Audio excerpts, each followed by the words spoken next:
남성분들이 예쁜 여성들을 굉장히 좋아하고 굉장히 많이 찾고, 그런데 예쁜 여자는 본인이 예쁘다는 걸 알아요. 세상의 모든 것들이 내 것인 것처럼 사용을 하죠. 그 중에 하나가 남성의 지갑이에요. 남성이 밥을 샀어. 그러면 커피 한 잔 정도는 여성이 사야 된다라고 제가 제 회원들한테 그렇게 이야기를 하는데, 커피 한 잔 살 때조차도 한 걸음 뒤로 물러서는 여성들이 있어요. 남성들이 가장 많이 하는 이야기 중에 돈을 100만 원을 벌든 200을 벌든 500을 벌든 상관은 없다. 대신 일은 했으면 좋겠다. 왜?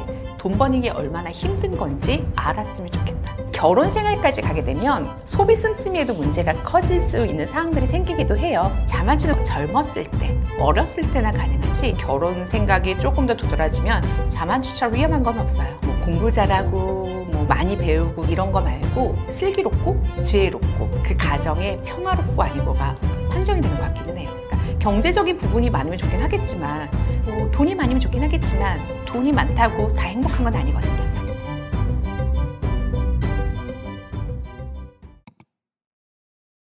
제일 중요한 거는 남성을 ATM으로 보면 안 되겠죠. 근데 생각보다 많아요. 특히 남성분들이 예쁜 여성들을 굉장히 좋아하고 굉장히 많이 찾고, 그런데 예쁜 여자는 본인이 예쁘다는 걸 알아요. 왜? 주변에서 알려주거든요. 나 예쁘다, 야, 나 예쁘다 하니까 정말로 세상의 모든 것들이 내 것인 것처럼 사용을 하죠. 그 중에 하나가 남성의 지갑이에요. 처음에 한두 번 데이트할 때는 충분히 가능한데, 이게 반복되다 보면 굉장히 피곤한 일이 생길 수 있는데, 이게 데이트할 때는 사람들이 모르더라고요. 막상 또 결혼할 때 되면 또 상황이 달라지는 거죠. 예를 들어서 데이트를 했어요. 남성이 밥을 샀어. 그러면 커피 한 잔 정도는 여성이 사야 된다라고 제가 제 회원들한테 그렇게 이야기를 하는데, 커피 한 잔 살 때조차도 한 걸음 뒤로 물러서는 여성들이 있어요. 처음에 남성들이 커피가 뭐가 문제야 하면서 열심히 사요. 밥도 사고 커피도 사고 선물도 사고 다 열심히 해요. 근데 이게 한두 번 되다 보면 이게 현실로 오게 되면 글쎄 이건 아닌데 라는 생각을 한 번쯤 하게 되죠. 그래서 남성들이 가장 많이 하는 이야기 중에 돈을 100만 원을 벌든 200을 벌든 500을 벌든 상관은 없다. 대신 일은 했으면 좋겠다. 왜? 돈 버는 게 얼마나 힘든 건지 알았으면 좋겠다. 그럼 씀씀이가 조금은 달라질 수 있을 테니까요. 이거를 체크를 하셔야 되고, 요즘에는 또 많은 분들이 하시기는 하세요. 당연하다고 생각하는 케이스가 굉장히 많아요. 나 정도 만나면? 왜? 누구를 만나도 사주니까 너도 나를 사줘야 된다는 생각이 굉장히 많고, 제가 항상 말씀드리는 게 예쁜 여성을 만나면 감수해야 될 부분들이 있어요. 그 중에 하나가 이런 부분도 되기도 해요. 그 여성들은 누구를 만나도 자기를 그렇게 해주기 때문에 그게 잘못됐다는 생각 없이 뒤로 가는 거거든요. 그리고 중요한 거는 그 여성이 그런 행동을 하게끔 만든 건 남성들이에요. 이 여성이 처음부터 이랬겠어요? 아니요. 처음에 분명히 커피 산다고 했을 거예요. 했더니 남성이 아니요, 제가 살게 앉아 계세요. 분명히 이 멘트 들었을 거고요. 나중에는 굳이 그 멘트를 안 하고 그냥 앉는 거예요. 그러니까 이런 상황들을 만들어준 건 분명히 남성들인데, 나는 처음 당하다 보니까 당황할 수 있겠죠, 어떤 남성들은. 그리고 이게 결혼 생활까지 가게 되면 소비 씀씀이에도 문제가 커질 수 있는 상황들이 생기기도 해요. 그렇다 보면 조금은 한 번은 더 생각해봐야 될 문제이긴 하겠죠. 네, 이게 첫 번째하고 크게 다르진 않는데, 공주가 남자의 희생을 당연하게 생각하는 여성들이 있죠. 비용이나 이 부분이랑 조금 연관성이 있기는 해요. 대접받기를 원하는 여성들이 굉장히 많으세요. 뭐 하다못해 요즘에는 뭐 차문 열어주고 이 정도에서는 대접받는다는 느낌을 못 받잖아요. 차문을 열어주고 앉았을 때 머리 부딪히지 않도록 머리 한번 잡아주고 뭐 이 정도라던가, 뭐 안전벨트 매주는 것도 뭐 기본적이고, 그러니까 되게 작은 것조차도 모든 것들이 당연시되는 여성들이 있어요. 남성들이 굉장히 피곤해지죠. 처음에는 한 가지였다면 나중엔 두 가지 되고 세 가지 되고 네 가지 되는 이런 상황들. 그리고 또 그런 것도 있어요. 여성들이 무슨 날 그러면 이렇게 선물 같은 걸 받길 원하잖아요. 그러면 요즘에는 약간 이제 명품 쪽을 많이들 선물을 원하시고, 처음에는 작은 지갑이었다면 그다음에 뭐 구두가 되고, 구두가 됐으면 가방이 되고, 가방이 되면 옷, 이렇게 조금 커지는 경우들이 있죠. 근데 간혹가다 남성들이 말씀하시는 것 중에 하나가 저도 명품 좋아해요 라고 해요. 당연히 좋아하겠죠. 근데 여성들은 되게 정성 가득한 목도리를 띄워준다든가, 아니면 초콜릿을 만들어준다든가, 쿠키를 만들어준다든가, 내 정성이 하면서 남성들에게 선물을 해요. 남성들이 처음에는 되게 감동받아요. 정성 가득하다. 그러다가 이것도 처음이다 그렇지, 한 두세 번 만나고 뭐 이벤트가 두세 번 지나고 나면 나도 명품 좋아하고, 나도 지갑 갖고 싶고, 나도 가방 갖고 싶고.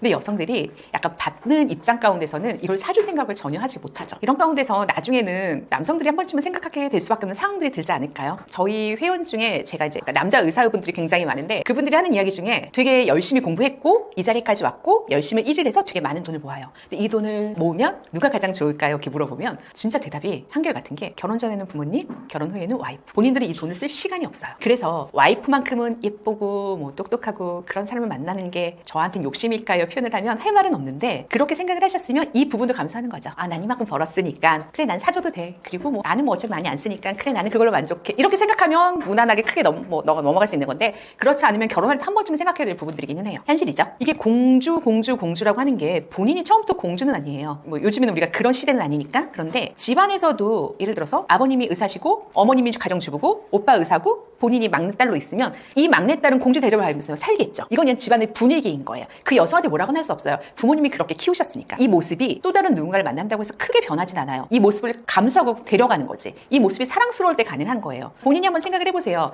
내가 이게 감수할 수 있는 건지? 왜냐면 공주 대접을 받는 여성들은 대다수가 집안이 나쁘진 않아요. 집안이 좋기 때문에 공주 대접을 받는 거예요. 그럼 내가 그 부분을 감수하고 갈 건지 아닌지는 본인이 판단할 부분이겠죠. 내가 능력이 좋아? 내가 결혼을 했을 때도 충분히 처가에 도움 안 받을 때 그러면 공주보다는 또 다른 면을 보는 게 낫겠죠. 이건 선택의 부분인 거예요. 이거는 남성이나 여성이나 동일한 것 같아요. 그러니까 거짓말을 그냥 쉽게 하시는 분들은 생각을 많이 해보셔야 되세요. 저 사람이 말하는 게 진실인지 거짓말이신지 구분이 안 될 정도로 이 사람이 거짓말이 많으면 살아갔을 때 모든 삶이 거짓이 될 수가 있어요. 근데 그거를 판단을 못하면 굉장히 큰 부분이 되겠죠. 아주 사소한 부분이라도 이 여성의 거짓말인 걸 느끼게 됐다면 그냥 솔직하게 다이렉트로 물어보시는 게 좋으세요. 그리고 그 상황 가운데 이 여성이 했던 행동이 왜 그랬는지 합당한지 아닌지, 그리고 이런 상황들이 반복됐는지 아닌지, 그러면 이걸 확실히 하고 넘어가야지 내가 그 다음 단계로 갈 수 있어요. 아니면 지금 만나고 있는 여성이나 남성이 말하고 있는 모든 것들이 거짓말이라면 그 사람이 가지고 있는 가정이라던가 아니면 그 사람이 가지고 있는 직장이라던가 패턴이 전부 다 거짓일 수 있으니까요. 솔직히 힘들어요. 거짓말을 밥 먹듯이 하는 사람들은 그냥 본인의 삶이 거짓이기 때문에 이걸 파악하기가 힘들어요. 그래서 소개받을 때 조금 더 신중하게 소개를 받아야겠죠. 뭐 요즘에 자만추 원하시는 분들 많잖아요. 그분들이 가장 위험한 게 결국은 이런 거예요. 잡아내지 못하잖아요. 하지만 적어도 주변 소개 아니면 결정사를 통하면 이런 어느 정도의 평상시 하는 일반적인 거짓말은 저희가 어떻게 할 수는 없겠지만 집안이라던가 결혼을 했을 때 목적을 두고 하는 거짓말은 잡아낼 수 있겠죠. 그 만족도라는 거는요, 솔직히 개인의 차이인 거잖아요. 그리고 자만추라는 게 굉장히 위험한 거거든요. 왜 20대 때 기본적으로 누군가에게 연락처를 물어보거나 아니면 누군가가 나에게 연락처를 물어봤거나 쪽지를 줬거나 명함을 줬거나 한두 번은 이렇게 경험을 해보신 분들이 많이 있으실 거예요. 요즘에는 워낙 또 자기 관리들 잘 하시니까. 그런데 기본적으로 자만추를 하려면 어느 정도 용모를 보고 가는 거지 다른 걸 볼 수 있는 건 아니에요. 그러려면 그 용모 뒤에 숨겨진 그 뒤의 모습은 확인이 불가능하잖아요. 예를 들어서 예쁘면 돼. 나는 정말 예쁜 여성을 원해. 그러면 자만추가 빠를 수 있어요. 연애만 될 수 있겠죠. 결혼까지 가기에는 한 단계를 더 업그레이드 시켜야 되는데 그 과정에서는 많은 분들이 성공하는 케이스가 그렇게 많지는 않으세요. 자만추는 그래서 젊었을 때, 어렸을 때나 가능하지 현실적으로 넘어오고 어느 정도는 결혼 생각이 조금 더 도드라지면 자만추처럼 위험한 건 없어요. 그럼에도 불구하고 불가능은 아니죠. 뭐 이거는 개인의 선택이긴 하지만 결정사를 통하면 조금 더 확실하게 그리고 짧은 시간 안에 결혼이 가능한 건 사실이니까요. 이거는 꼭 피해야 된다기보다는 맞춰야 된다고 생각을 하는 게 주변 정리정돈 잘하시는 분들 있잖아요. 근데 너무 잘하시는 분들이 있잖아요. 요즘 방송을 봐서도 딱 떠오르는 인물들이 있어요. 사람들이 기본적으로 너무 과하다는 느낌이 드는 분들이 분명히 계시는데 반대로 너무 안 치우는 분들도 계세요. 근데 이분과 이분이 만나면 평탄하진 않겠죠. 그러니까 이거는 꼭 피해야 된다기보다는 맞춰야 된다고 생각을 해요. 어느 정도는 내가 맞출 수 있는 상황이 되면 내가 함께 할 수 있지만 이게 안 되면 이게 생각보다 결혼 생활에서는 굉장히 피곤할 수 있거든요. 슬기로운 여성? 이게 똑똑한 거하고는 좀 다르거든요. 뭐 공부 잘하고 뭐 많이 배우고 똑똑 이런 거 말고 슬기롭고 지혜롭고 살아가다 보면 되게 크고 작은 일들이 많은데 아주 사소한 판단 가운데서도 다양한 길들이 열리거든요. 근데 이게 판단을 잘하고 안 하고에 따라서 그 가정의 평화롭고 아니고가 판정이 되는 것 같기는 해요. 그러니까 경제적인 부분이 많으면 좋긴 하겠지만 그거하고는 또 다른 부분인 것 같아요. 뭐 돈이 많으면 좋긴 하겠지만 돈이 많다고 다 행복한 건 아니거든요. 이게 사람들이 가장 중요한 게 뭐예요? 물어보면 성격이요 이렇게 말씀하세요. 근데 성격은 제가 맞출 수가 없거든요. 솔직히 결정사를 통해서 하는 거는 아무래도 수치상으로 나오는 것들. 똑똑한 여성이야 그러면 뭐 직업이 좋거나 학부가 좋거나 경제력이요 그러면 그 사람이 현재 뭐 어디에 살고 있거나 부모님 무슨 일 하거나 이게 어느 정도로 체크가 될 수 있는 부분이 있는데 성격이요 아니면 지혜로운 여성 이런 거는 판단하기가 어렵기는 해요. 근데 그런 거 있잖아요. 성격은요 모든 사람이 똑같진 않지만 사람에 따라서 달라져요. 예를 들어서 뭐 제가 그렇게 욱하는 성격은 아니에요 라고 말하고 다니는데 운전을 하는데 갑자기 차가 훅 끼어들어. 사람이 욱할 수 있거든요. 그러니까 내 성격이 욱해서 욱한 게 아니라 그 상황 가운데서 나도 모르게 욱해지는 거. 내가 누군가를 만났을 때 상대방이 나에게 어떻게 하느냐에 따라서 내 성격과 내 성향은 바뀔 수 있어요. 근데 내 모습을 바라보지 않고 성격 좋은 사람 찾아주셔야 하는 거는 모든 사람이 날 맞춰주세요 하고 똑같거든요. 그러니까 본인을 먼저 생각을 하고 아 내가 정말 성격 좋게 나아가야겠다 생각하면 성격 좋은 여성 만날 수 있어요. 이거는 그런 사람 찾기보다는 내가 그런 사람을 되려고 노력하면 충분히 따라오는 부분들이에요.